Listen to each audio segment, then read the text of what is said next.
Mika Pikazo is a master of impressions, having all her illustrations pop out and stand bold.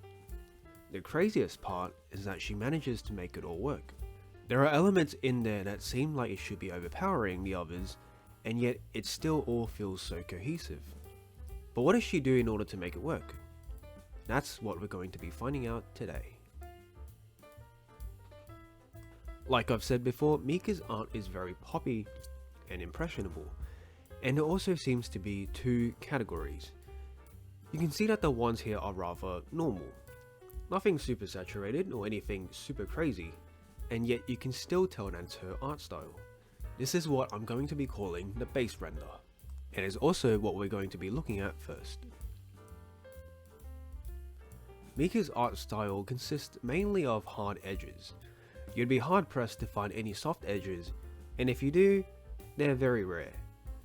The hard edges contribute the most to this poppy art style because hard edges are more impressionable than soft edges, or in other words, hard edges demand your attention more. When it comes to the line art, it's generally black, which makes sense since black has the greatest impression because it's so eye-catching, which helps the illustration pop out. There are some areas where the line art color changes to reduce the impression, so if you feel like your lines are a little too strong or too eye-catching, you can change the color to match the surrounding areas better. There's also a rendering technique that I think would be useful. When you're adding in the shadows onto a surface, you can draw small shadows on the sides of the perimeter, so that way it looks like the light is facing the object head on, because the shadows positioned like this makes the light look like it's fading at the sides. This is useful for creating an extra bit of pop because it creates form for something that is quite easy to do.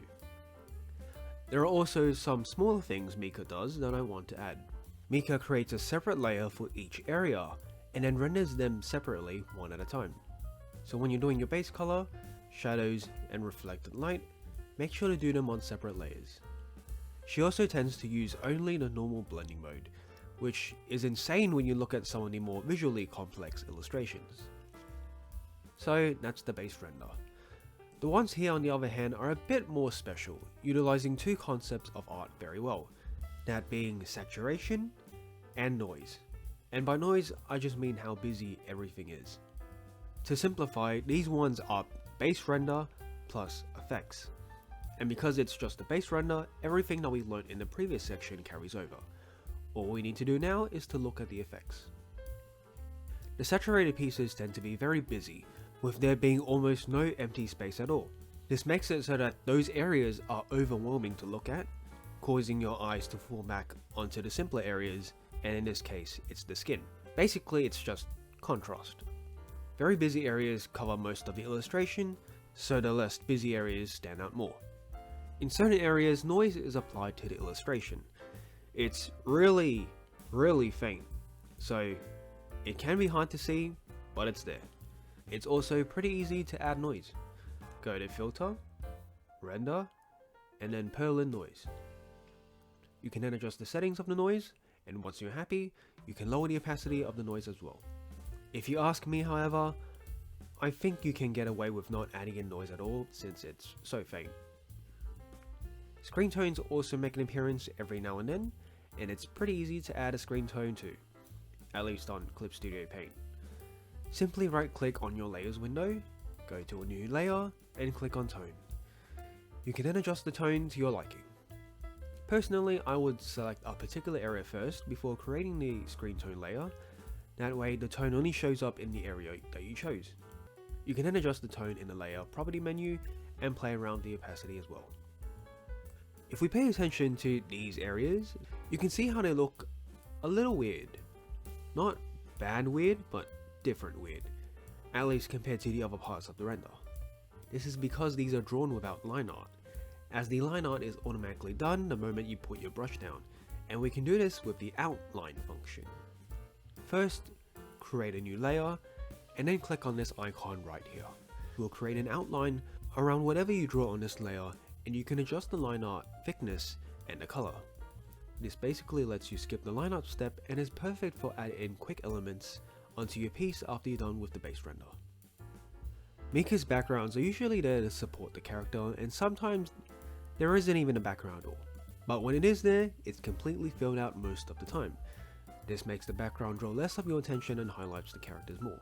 They're also usually very visual design focus, and by that I mean it's not really like tangible objects, they're more so like abstract things that just look good.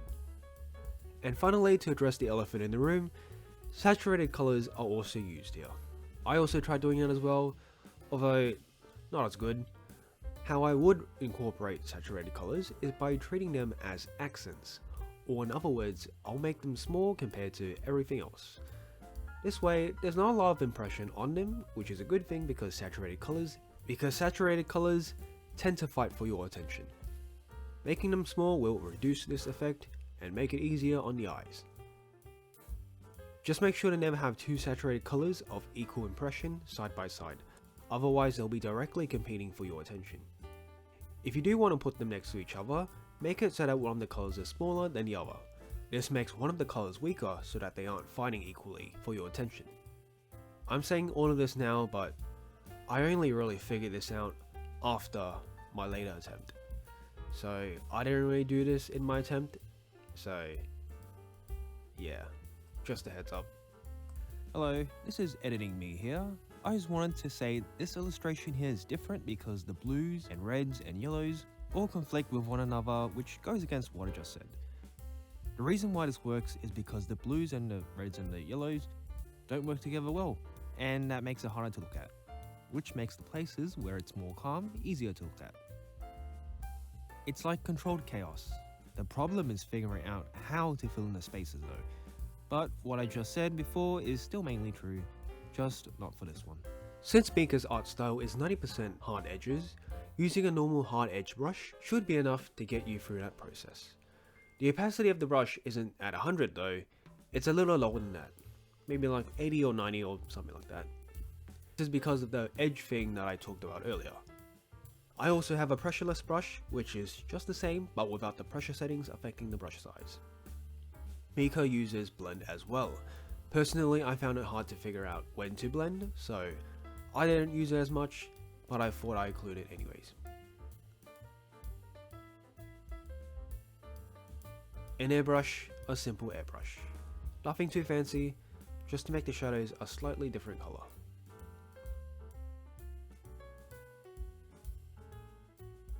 There is also the liquify quote-unquote brush that is used sometimes. I didn't really do it in my attempt, but I might as well mention it. One final key to Mika's art style is to pay attention to the density of noise in a particular area.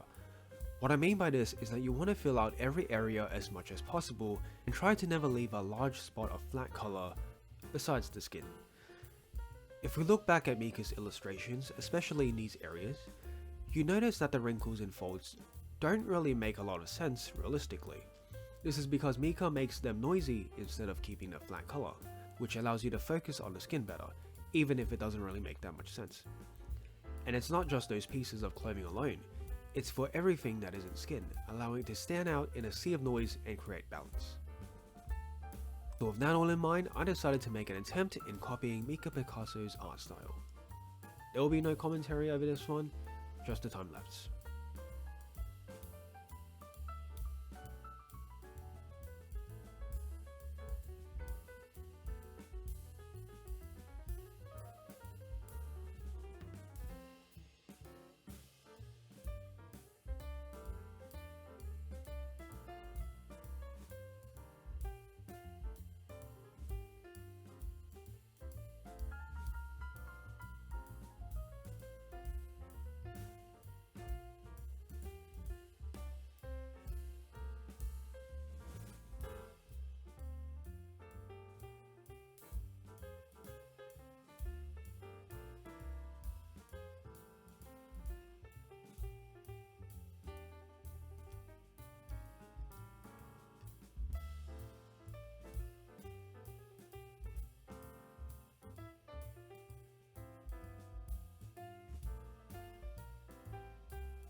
Alright, it's I think the saturation of my attempt was balanced weirdly. If you look at the ribbons, it's all saturated, but it's too flat and goes against the rule that I mentioned earlier about how you should try to avoid areas having completely flat colors. But I did notice this afterwards, just not very. It's also not quite as noisy as Mika's art style, and I think it's actually a huge detriment because Mika uses the contrast of noisy areas and calm areas to help control the gaze of the audience. In my one, because I don't really have a strong contrast between noisy and calm, your eyes aren't really magnetized to a particular area. This sort of extends to the whole piece as well. Trying to find objects or any other creative way to fill out the space was pretty hard. The line art is also wonky. In some areas, it's a little too impressionable, whether it's too dark or too thick. And also, my line art is textured while Mika's isn't. So, there's that too. There are also general problems that aren't specific to Mika's art style, like here in the hoodie. Folds of the hoodie aren't really overlapping on top of each other, so it appears kind of flat. But again, that's a me problem, and it's not really an art style specific problem. Overall, I think it was pretty okay as an imitation, but not anywhere close enough to fool anyone. But I felt like I did definitely learn a lot from this, and hopefully you got something out of this too. So, that's all. Good luck with your art journey, and thank you for watching.